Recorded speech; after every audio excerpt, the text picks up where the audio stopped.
पिछले भाग में आपने देखा गोकुल ने अपनी बीमार माँ के लिए किसी भी बड़े से बड़े त्याग के लिए तैयार होने की बात कही। गोकुल की सच्ची भक्ति और माँ के प्रति उसका प्रेम देखकर बूढ़े बाबा भी गहरी सोच में पड़ गए। लेकिन अब सामने आने वाली है गोकुल के साहस और त्याग की असली परीक्षा। क्या गोकुल सच में अपनी माँ के लिए सब कुछ त्याग देगा? और इस कठिन परीक्षा में गोविंद क्या करेगा? आइए देखते हैं कहानी का अगला भाग।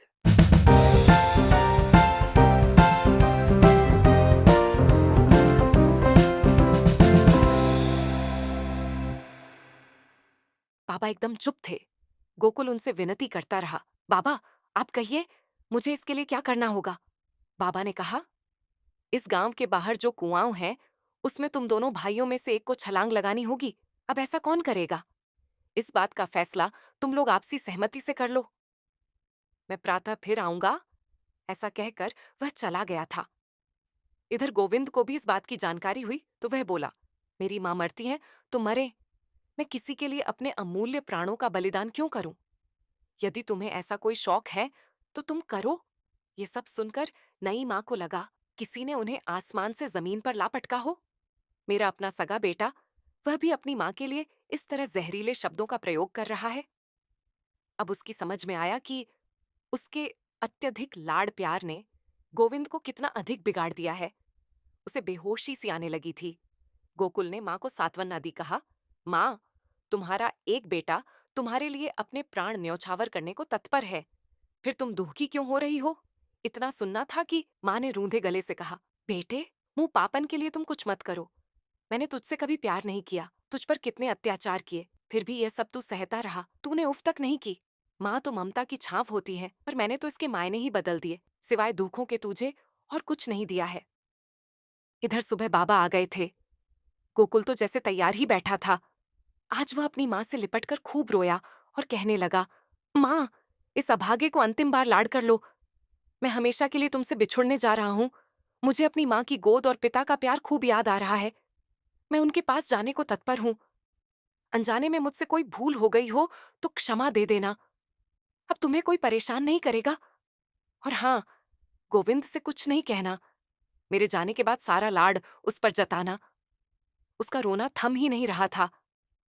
माँ ने उसे गले से लगा लिया और कहा, मुझे इस तरह बेसहारा छोड़कर मत जाओ। मैं इस लायक नहीं कि तुम मेरे लिए अपने अमूल्य प्राण न्यौछावर करो। मुझे और अधिक पापों का भागी मत बनाओ।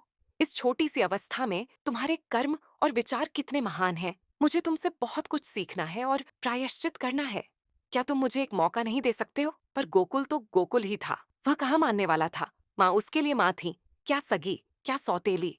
वह उसकी सेवा का एक अवसर भी नहीं गंवाना चाहता था। इधर गोविंद भी अपने भाई के साथ अंतिम बार उस बाबा के साथ चल पड़ा था। चलते चलते वे उस कुएं के पास पहुंचे थे। गोविंद और गोपाल एक दूसरे के गले लगे थे। गोविंद ने कहा, भैया ऐसा मत करो। उसकी आंखों में भी आंसू थे। उसे पता था कि वह क्या खोने जा रहा है। वहीं गोकुल ने गोविंद को समझाकर बताया कि माँ, ईश्वर का दिया वरदान है, मेरे जाने के बाद तुम उनका ख्याल रखना। ऐसा कहकर गोकुल ने उस बूढ़े बाबा के चरण स्पर्श किए और आंखें बंद कर कुएं में छलांग लगा दी। आंखें खोलने पर उसने अपने आप को उसी जगह पर खड़ा पाया था।